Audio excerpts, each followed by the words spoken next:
Hello everyone and welcome back to the Scary Story channel. Tonight I have a tale for you that will make you think twice about the noises you hear in your own home. It's a story about an old house, a curious couple, and a sound that should never have been heard. So, turn down the lights, get comfortable, and let's begin. Mark and Chloe had always dreamed of owning a piece of history. When they found the old Victorian house on the edge of town, it felt like fate. Sure, it needed a lot of work.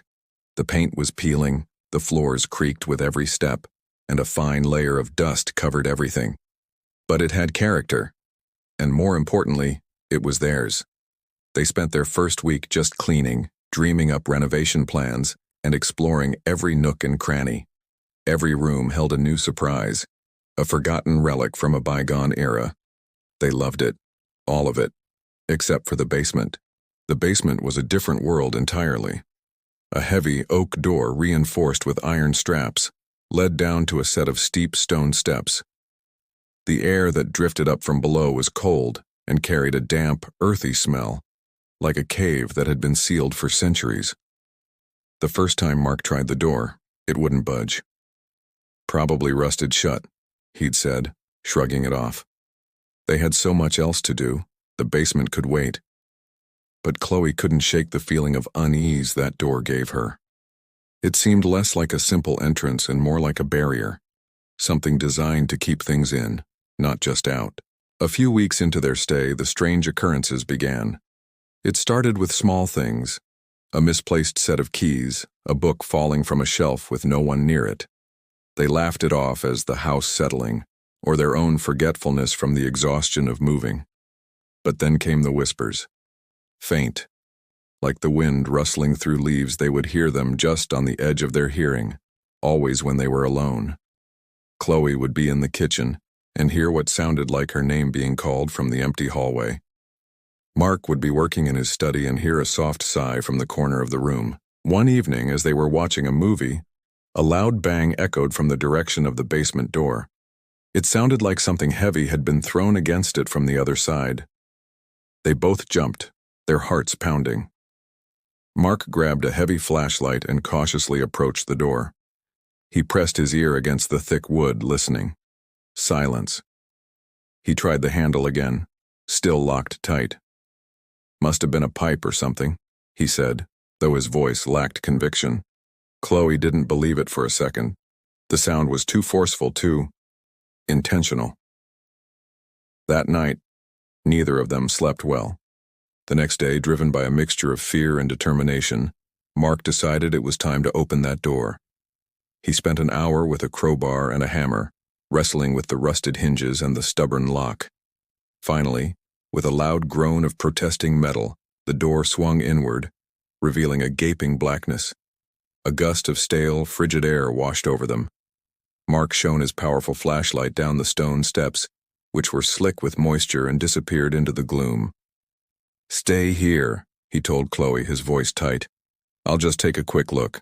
He descended slowly, his footsteps echoing in the vast, dark space. The beam of his flashlight cut through the darkness, revealing a massive, cavernous basement with a dirt floor. The walls were made of rough-hewn stone, and thick cobwebs hung from the wooden support beams like ghostly decorations. The air was heavy and suffocating. In the center of the room, his light landed on something that made his blood run cold. It was a single old wooden chair, and on the dirt floor around it were deep, frantic scratch marks, as if someone had been clawing at the ground. Suddenly, from the darkest corner of the basement, a sound emerged. It wasn't a whisper this time. It was a soft, guttural sob, a sound of pure, unadulterated misery.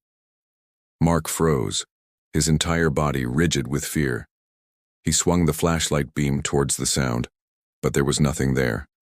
Just more stone walls and shadows that danced and writhed in the moving light. He called out, his voice trembling. "Hello? Is someone down here?" The only reply was the sobbing, which grew slightly louder, more desperate. It was the sound of someone in unbearable pain. He backed away slowly, his feet fumbling on the uneven steps, his eyes locked on the dark corner. He didn't turn his back until he was at the top of the stairs, slamming the heavy door shut behind him. He didn't even try to lock it. He grabbed Chloe, his face pale as a ghost. "We need to leave," he stammered. "Now." He explained what he saw and heard, the single chair, the scratch marks, the heartbreaking sobs. They packed a single bag, their minds racing with terror, and fled the house, not even bothering to lock the front door. They spent the night in a cheap motel, the image of the basement burned into their minds. The next morning, they called the local historical society, hoping to find some information, any explanation for what they had experienced. An elderly historian listened patiently to their story. When they finished, she let out a long sigh. "Ah," she said softly. "You bought the old Holloway place." She then told them a story that made their skin crawl. A century ago, the house was owned by a cruel man named Silas Holloway. His younger brother, Thomas, was born with a severe mental disability. Ashamed and cruel, Silas kept Thomas a secret from the world, locking him away in the basement. For years, Thomas lived in complete darkness and isolation, his only companion a single wooden chair. The townsfolk would sometimes hear strange cries coming from the house, but Silas was a powerful man, and no one dared to interfere. One day, the cries stopped. Silas told everyone that Thomas had been sent away to an institution. But the truth, the historian whispered, was far darker. It was believed that Silas had finally tired of his burden and left Thomas to perish in the cold, dark cellar. His spirit, she explained, was trapped there, forever replaying its final agonizing moments. Mark and Chloe never returned to the house. They sold it at a massive loss to a developer who, they later heard, demolished it to build modern apartments. They never found out if the new residents ever heard the soft sobs or the desperate screams from beneath the ground. But Mark and Chloe knew. They knew that some places hold on to their pain and that some screams never truly fade away. They just wait in the darkness for someone to open the door. Thank you for listening. I hope this story sends a chill down your spine. Remember, not all old houses are just wooden nails. Some are filled with memories and echoes of the past.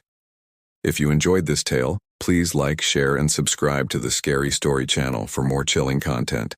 Stay safe and always check your basement.